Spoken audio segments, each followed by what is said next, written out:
Hello YouTube, hello everybody, you are now watching a series about atheist famous speeches. Now personally I am quite sick of receiving messages from people who are trying to educate me by telling me that communists and atheists have nothing in common.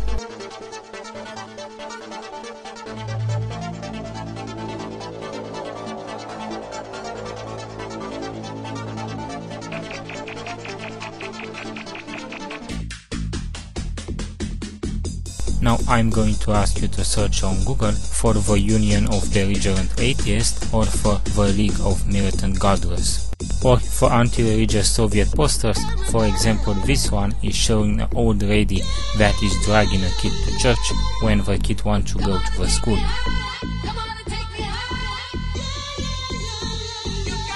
The economic oppression of the workers inevitably calls forth and engenders every kind of political oppression and social humiliation, the coarsening and darkening of the spiritual and moral life of the masses. The workers may secure a greater or lesser degree of political liberty to fight for their economic emancipation, but no amount of liberty will rid them of poverty, unemployment, and oppression until the power of capital is overthrown. Religion is one of the forms of spiritual oppression which everywhere weighs down heavily upon the masses of the people, overburdened by their perpetual work for others, by want and isolation. Impotence of the exploited classes in their struggle against the exploiters, just as inevitably gives rise to the belief in a better life after death as impotence of the savage in his battle with nature, gives rise to belief in gods, devils, miracles, and the like. Those who toil and live in want all their lives are taught by religion to be submissive and patient while here on earth, and to take comfort in the hope of a heavenly reward. But those who live by the labor of others are taught by religion to practice charity while on earth, thus offering them a very cheap way of justifying their entire existence as exploiters, and selling them at a moderate price tickets to well-being in heaven. Religion is opium for the people. Religion is a sort of spiritual booth, in which the slaves of capital drown their human image, their demand for a life more or less worthy of man. But a slave who has become conscious of his slavery, and has risen to struggle for his emancipation has already half ceased to be a slave. The modern class-conscious worker, reared by large-scale factory industry, and enlightened by urban life, contemptuously casts aside religious prejudices, leaves heaven to the priests and bourgeois bigots, and tries to win a better life for himself here on earth. The proletariat of today takes the side of socialism, which enlists science in the battle against the fog of religion, and frees the workers from their belief in life after death, by welding them together, to fight in the present for a better life on earth. Religion must be declared a private affair. In these words socialists usually express their attitude towards religion. But the meaning of these words should be accurately defined to prevent any misunderstanding. We demand that religion be held a private affair so far as the state is concerned. But by no means can we consider religion a private affair so far as our party is concerned.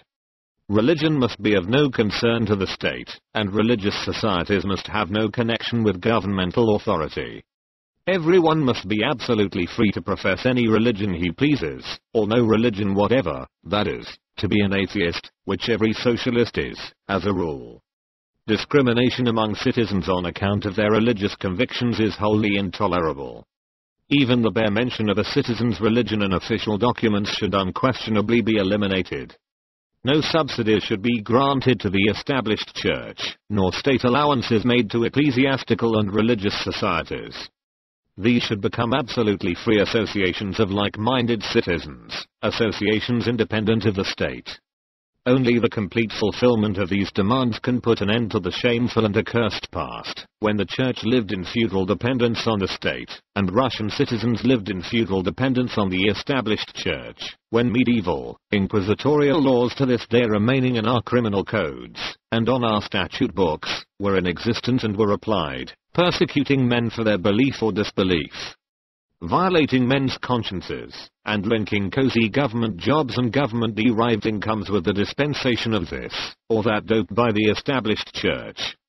Complete separation of church and state is what the socialist proletariat demands of the modern state and the modern church. The Russian Revolution must put this demand into effect as a necessary component of political freedom. In this respect, the Russian Revolution is in a particularly favorable position, since the revolting officialism of the police-ridden feudal autocracy has called forth discontent, unrest and indignation even among the clergy. However abject, however ignorant Russian Orthodox clergymen may have been, even they have now been awakened by the thunder of the downfall of the old medieval order in Russia.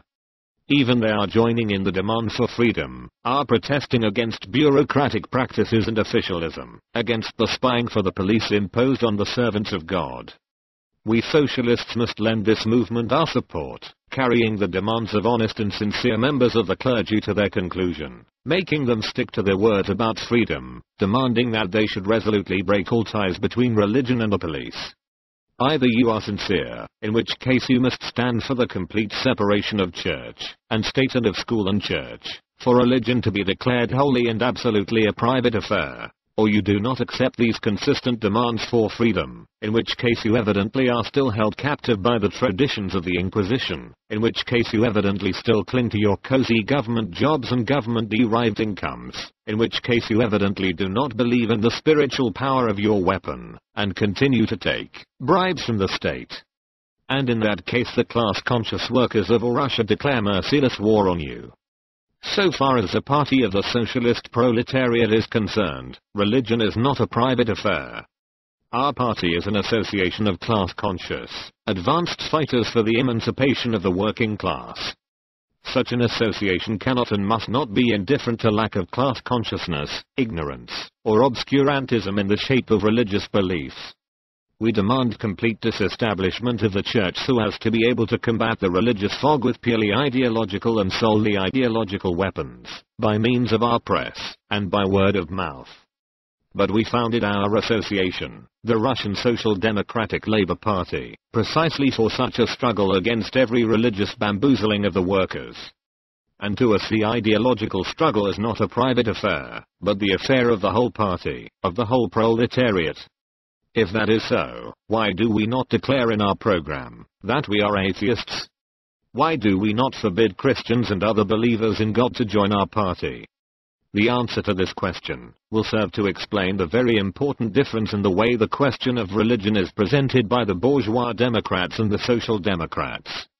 Our program is based entirely on the scientific, and moreover the materialist, world outlook.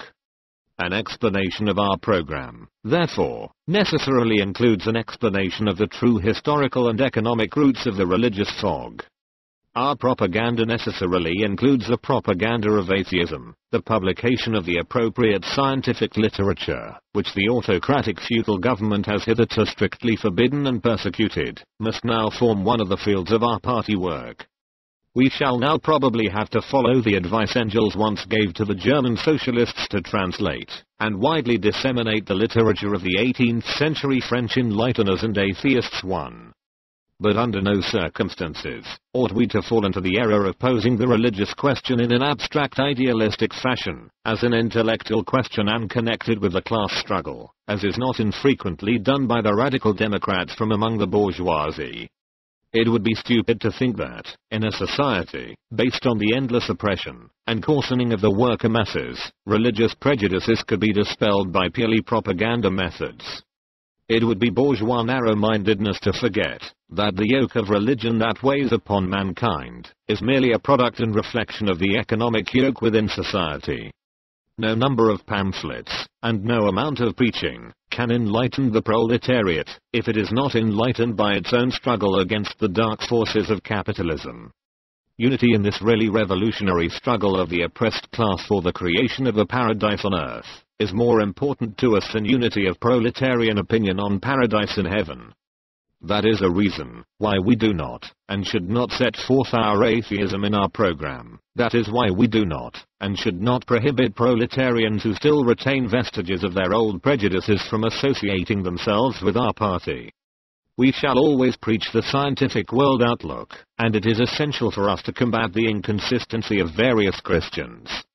But that does not mean in the least that the religious question ought to be advanced to first place, where it does not belong at all, nor does it mean that we should allow the forces of the really revolutionary economic and political struggle to be split up on account of third-rate opinions or senseless ideas, rapidly losing all political importance, rapidly being swept out as rubbish by the very course of economic development.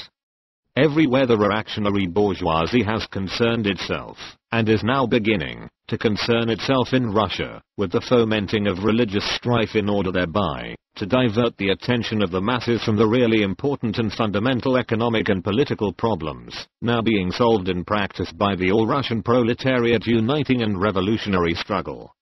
This reactionary policy of splitting up the proletarian forces, which today manifests itself mainly in Black Hundred pogroms, may tomorrow conceive some more subtle forms.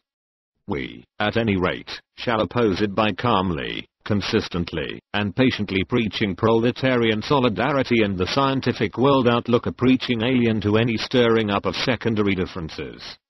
The revolutionary proletariat will succeed in making religion a really private affair, so far as the state is concerned. And in this political system, cleansed of medieval mildew, the proletariat will wage a broad and open struggle for the elimination of economic slavery, the true source of the religious humbugging of mankind.